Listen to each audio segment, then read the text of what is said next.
Dieu a un grand héritage mis de côté pour chacun de vous. Il y a un héritage énorme déjà réservé pour vous. Restez avec nous dans Jouissez de votre vie.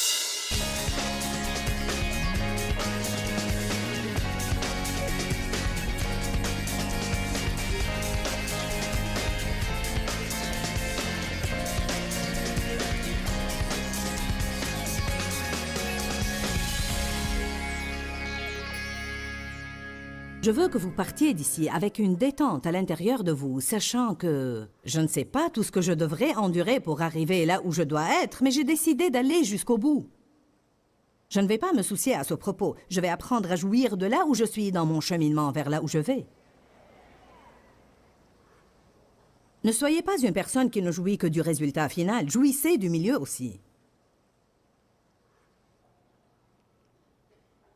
J'ai perdu tant d'années à me soucier de choses à propos desquelles je ne pouvais rien faire. Proverbe 3,13 dit « Heureux, béni, chanceux et enviable, l'homme qui a trouvé la sagesse habile et pieuse, et l'homme qui possède l'intelligence. » La Bible amplifiée ajoute « Tirant l'intelligence de la parole de Dieu et des expériences de la vie. » Tirant l'intelligence de la parole de Dieu et des expériences de la vie. Nous n'apprenons pas uniquement de la parole de Dieu. Je pense que c'est une erreur que beaucoup de gens croient. Nous n'apprenons pas uniquement de la parole de Dieu, nous apprenons des expériences de la vie. Hébreux 5, versets 8 et 9.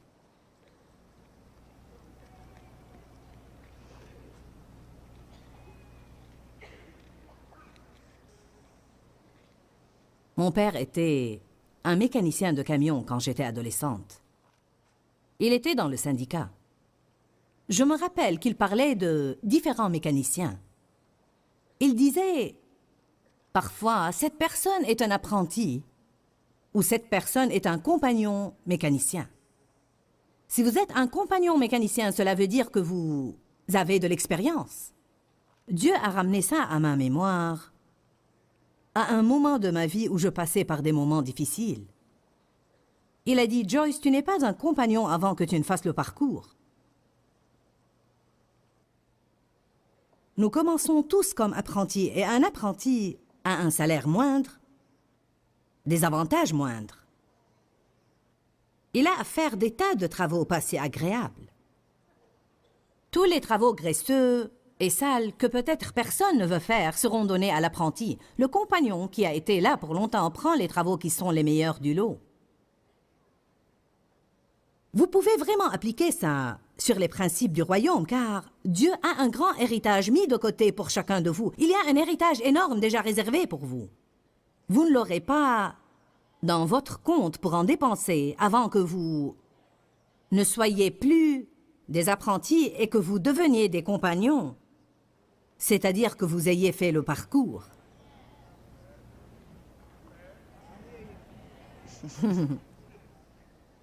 Dans la mesure où nous devenons adultes et mûrs, dans cette mesure, les bénédictions de Dieu sont libérées dans notre vie. Elles sont à nous. Légalement, elles sont à nous. Et c'est là que les chrétiens sont confus. On nous parle de toutes les promesses de Dieu, que nous sommes co-héritiers avec le Christ. Toutes ces choses nous appartiennent, mais à un certain moment, personne ne nous dit « Oui, c'est à vous, mais si vous voulez le dépenser, vous devez devenir adulte. »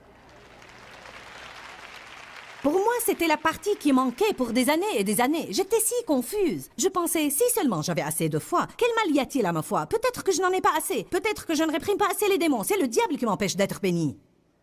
Je pouvais le comprendre de la parole. Dieu voulait que je prospère, que je sois saine, que je réussisse. Il voulait que je sois heureuse, vertu, paix et joie dans le Saint-Esprit, et que je marche dans le fruit de l'Esprit. Qu'est-ce qui ne va pas avec moi? Je crois toutes ces promesses, mais elles ne s'accomplissent pas. Le vrai problème était que je n'endurais rien. J'essayais d'éviter tout, j'essayais de me dérober de tout, je réprimais tout. Si j'avais des voisins que je n'aimais pas, je voulais déménager. Ou je priais pour qu'ils déménagent.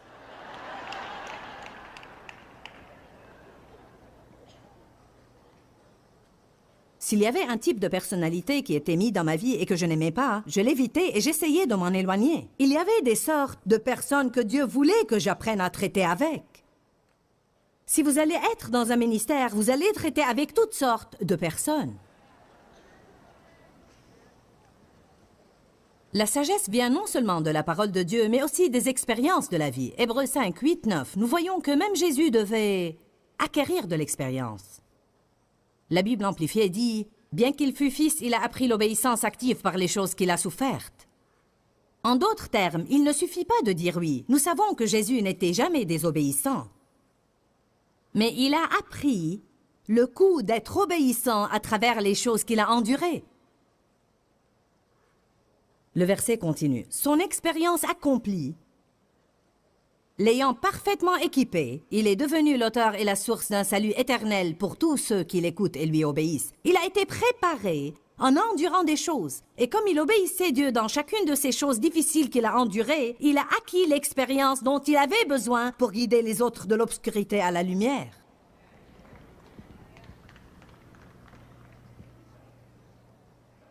Dites tous, ce que j'endure est dans un but. Je profite plus de ça que je ne m'en rends compte.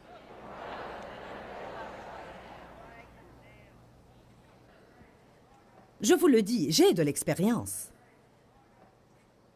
J'ai préparé une liste. J'ai l'expérience de pardonner aux gens. Pardonner à ceux qui ont abusé de moi. Pardonnez aux gens de l'Église qui ne sont pas censés vous faire du mal. Parfois, ils vous font même plus de mal que les autres parce que vous ne vous attendez pas à ce que les gens de l'Église le fassent. J'ai eu des expériences exceptionnelles. J'ai eu l'expérience de chrétiens qui ont dit des mensonges à mon propos parce qu'ils voulaient ma position à l'Église. Puis avoir Dieu qui me dit « Va les enlacer et les étreindre. »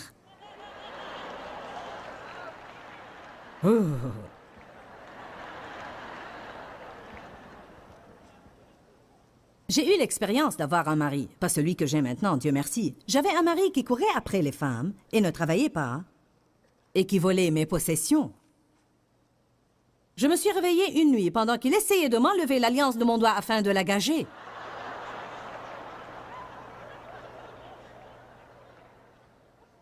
À 2 reprises, il m'a prise dans des endroits et m'a laissée là-bas. Et je ne savais pas comment retourner. Une fois, c'était au Mexique et l'autre, c'était là, à Oakland, Californie. J'étais contente de prêcher à Oakland le week-end dernier.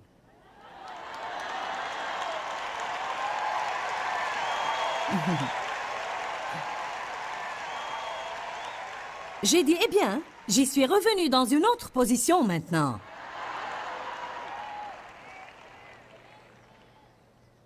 Pour 3 mois, j'ai vécu dans une chambre d'hôtel là-bas.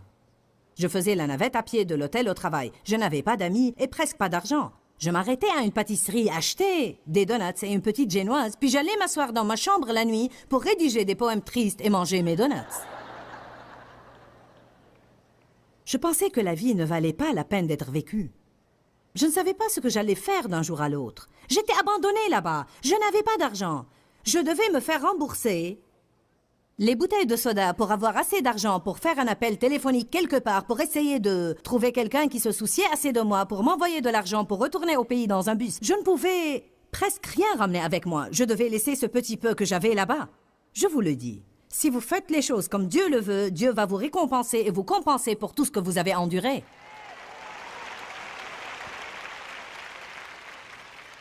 J'ai eu l'expérience d'être abandonnée, d'être seule, de survivre aux sévices sexuels que j'ai subis, à l'alcoolisme dans la famille, à avoir à peine de quoi survivre financièrement, à élever 4 enfants, à faire une fausse couche, à l'insécurité, à la peur, à 33 ans de mariage, à apprendre à affronter les gens, à traiter avec toutes sortes de personnes. J'ai eu le cancer du sein, j'ai expérimenté la ménopause, j'ai subi une hystérectomie. J'ai eu l'expérience de voir la parole et le Saint-Esprit changer ma personne et changer ma vie entière. Mais je peux vous dire en ce moment, c'était de gloire en gloire, petit à petit.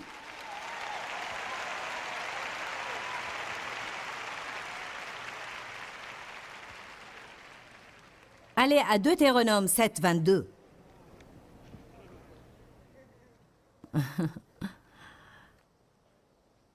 Dites tous, je vais aller jusqu'au bout.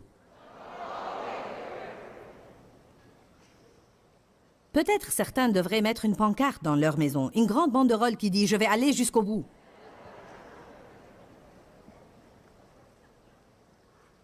seulement vous saviez combien j'aurais souhaité avoir eu quelqu'un pour m'expliquer ce que je vous ai expliqué quand j'étais une jeune chrétienne. Je n'ai vraiment jamais pensé que je devais souffrir comme ça. Je n'ai jamais pensé que j'étais censée me sentir comme ça dans ma chair et dans mon âme. Je pensais que si j'avais assez de foi, je pouvais me débarrasser de tout ce qui était désagréable. Verset 22. « Et l'Éternel, ton Dieu, chassera ces nations loin de ta face, peu à peu. » Peu à peu. Tu ne pourras pas les exterminer promptement, de peur que les bêtes des champs ne se multiplient contre toi. Je crois que les bêtes des champs sont l'orgueil.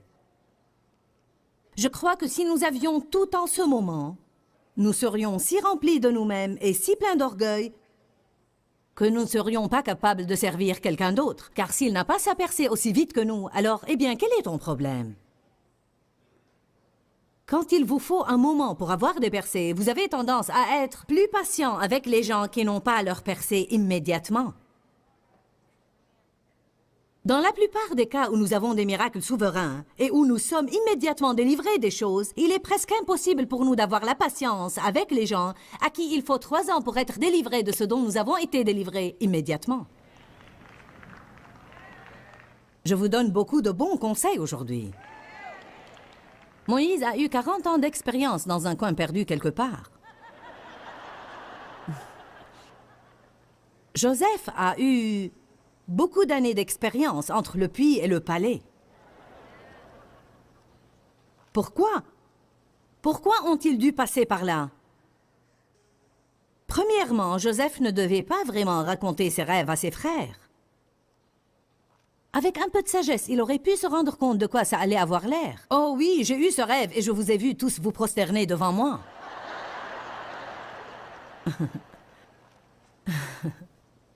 Ils avaient déjà un problème parce qu'il était le chouchou de papa.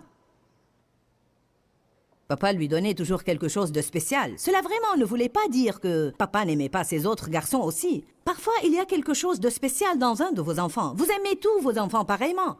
En fait, nous avons un fils âgé de 21 ans, qui est notre chouchou. Il a 10 ans de moins que Sandra, qui est à côté de lui. Et il est le chouchou de maman.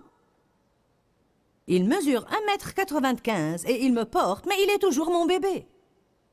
Il dit « Je suis le petit garçon à maman, et je le serai toujours. Je n'en ai pas honte, car c'est la vérité. »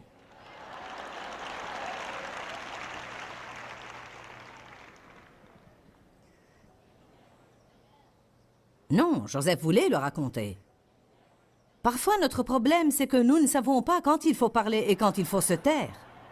Nous racontons aux autres des tas de choses et nous créons nos propres problèmes, puis nous essayons de les réprimer. Nous devons apprendre que nous gagnons à savoir quand nous devons nous taire.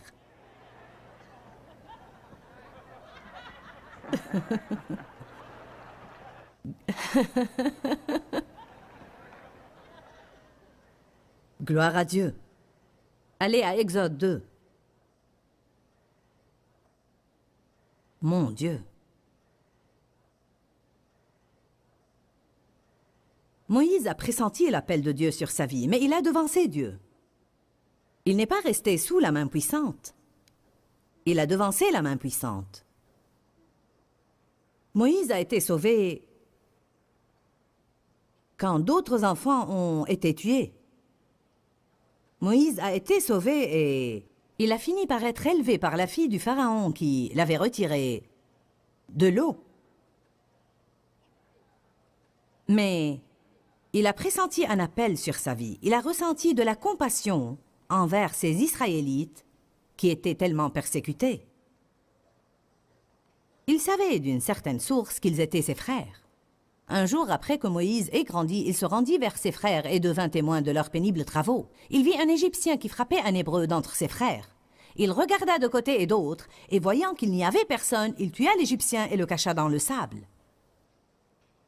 La première révélation que nous devons avoir, c'est que si nous devons regarder de côté et d'autre et cacher ce que nous faisons, peut-être que nous devons attendre un peu. Sortir et essayer de servir Dieu dans la peur n'a vraiment pas de sens. Il sortit le jour suivant. Dieu ne l'a pas laissé s'en tirer avec ça, car si nous nous en tirons une fois, nous essayerons de nouveau. Il sortit le jour suivant et vit deux Hébreux se quereller et se combattre. Et il dit à celui qui avait tort, « Pourquoi frappes-tu ton prochain ?» Et cet homme répondit, « Qui t'a établi chef et juge sur nous? Penses-tu me tuer comme tu as tué l'Égyptien? » « Oh non, quelqu'un m'a vu. Que vais-je faire ?» Et Moïse eut peur et pensa. Certainement, la chose est connue. La Bible ne dit pas que Moïse a demandé conseil à Dieu. Mais elle dit, Moïse s'enfuit. Il s'enfuit de devant Pharaon et il se retira dans le pays de Madian où il s'arrêta près d'un puits. Personne ne lui avait dit de s'enfuir. Il y avait tant de choses qu'il aurait pu faire de là où il était. S'il en avait été capable, je crois qu'il aurait aidé les Israélites bien mieux d'à partir du palais que d'en dehors. S'il avait mené la chose différemment, s'il avait espéré en Dieu, peut-être qu'il aurait été un instrument qui aurait changé le cœur du Pharaon, qui aurait fini par bénir les Israélites. Trop souvent, nous fuyons une chose parce que nous ne voyons pas comment elle pourrait marcher de cette façon. Savez-vous ce que nous faisons? Nous planifions, puis nous prions Dieu pour la réussite. Ce que nous devons faire, c'est de prier avant et de planifier après. Ne planifiez pas et ensuite priez. Priez et ensuite planifiez. Donc, Moïse s'est enfui. Une des choses que Dieu a dû lui apprendre là-bas, c'est comment tenir bon et faire face aux problèmes et comment aller jusqu'au bout. Quand on attribue la responsabilité de notre mauvais comportement à quelqu'un d'autre, on fuit la responsabilité.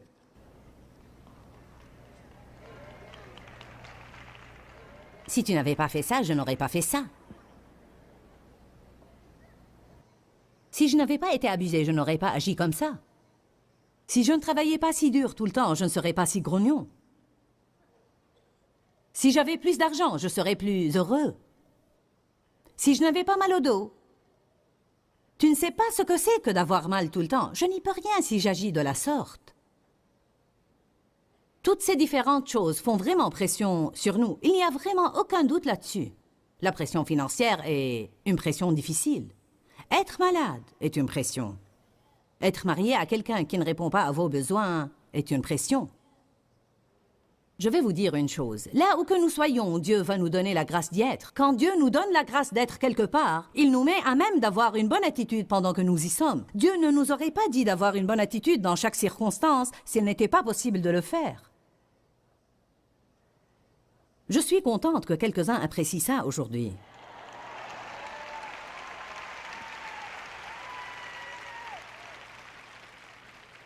Tout ce que je fais, c'est de vous laisser manger de mon plat. C'est le genre de choses dont Dieu m'a nourri.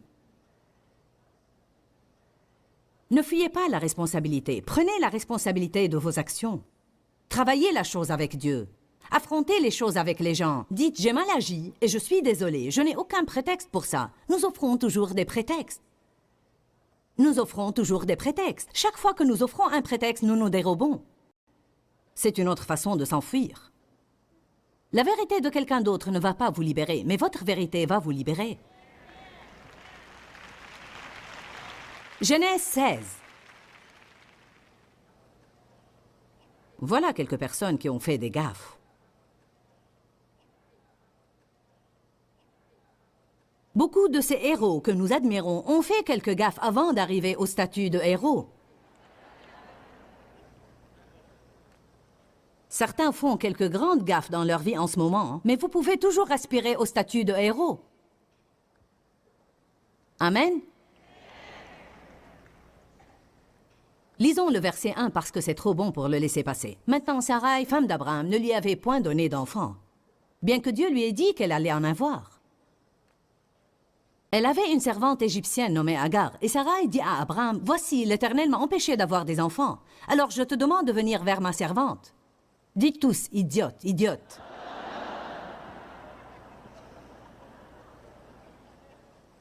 Peut-être aurais-je par elle des enfants. Abraham écouta et fit ce que Sarai lui a dit. Dites idiot, idiot, double idiot.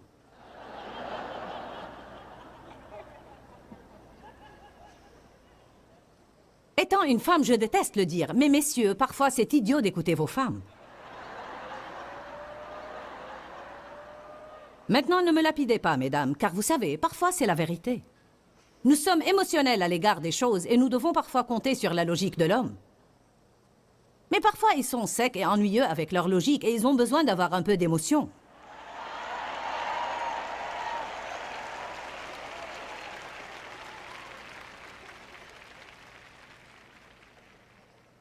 Alors Sarai, femme d'Abraham, prit Agar, sa servante égyptienne, après qu'Abraham eut habité 10 années dans le pays de Canaan, et la donna elle-même à son mari Abraham pour être sa femme secondaire. Alors il alla vers Agar, et elle devint enceinte, et quand elle se vit enceinte, elle regarda sa maîtresse Sarai avec dédain et la méprisa. Ah ah, maintenant elle avait une attitude. Né, né, né, né, né. Maintenant je suis enceinte et toi pas. Né, né, né, né, né. Abraham va m'aimer plus que toi. Né, né, né, né, né. Nous avons parlé aujourd'hui de la formation d'un homme ou d'une femme de Dieu, et vraiment, nous parlons de la maturité spirituelle de devenir adulte. Les bébés sont mignons, mais certaines des choses qu'ils font, s'ils les font lorsqu'ils ont 10 ou 20 ans, ils ne seraient plus mignons. Alors Dieu s'attend à ce que nous soyons adultes spirituellement. Bien sûr, ça fait mal, c'est difficile et c'est ardu, et nous devons endurer des choses, donc pas tout le monde arrive à traverser le désert. Beaucoup de gens sont régénérés. Ils se dirigent vers la terre promise et ils voient les bonnes choses de Dieu, les promesses de Dieu. Et ils sont comme « Hurrah, hurrah !» Mais dès que ça devient un peu difficile, ou qu'une chose est exigée d'eux, ou que Dieu commence à s'occuper d'eux au sujet d'une chose à propos de laquelle ils refusent de s'occuper, ou leur demande de renoncer à une chose à laquelle ils ne veulent pas renoncer, ils décident alors de revenir d'où ils étaient sortis, ou bien de rester juste là où ils sont arrivés et ne pas faire aucun progrès dans leur marche avec Dieu. Vous savez, je crois vraiment que les bénédictions de Dieu sont directement liées à nos niveaux de maturité spirituelle. Nous savons que Dieu est un Père affectueux et qu'il satisfait nos besoins et s'occupe de nous. Mais la Bible dit, « Bien-aimé, je souhaite avant tout que tu prospères et sois en bonne santé comme prospère l'état de ton âme. » Dieu nous dit, « Je veux que vous prospériez, je veux que vous ayez une bonne santé et toutes sortes de bénédictions, mais je veux cela pour vous en relation, et conjointement avec la prospérité de vos âmes et la prospérité de votre maturité spirituelle. Alors, je veux vous encourager, ne fuyez jamais rien. Rappelez-vous, le seul moyen de vous en sortir est d'y faire face. Pourquoi, Seigneur, pourquoi? Dans ce livret, Joyce Meyer nous enseigne à travers la parole comment être délivré de la confusion. Pour obtenir ce livret gratuitement, écrivez-nous à Joyce Meyer, boîte postale 40095-6300 Larnaca, Chypre. Ou bien visitez notre site web www.joycemeyer.org/fr.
Le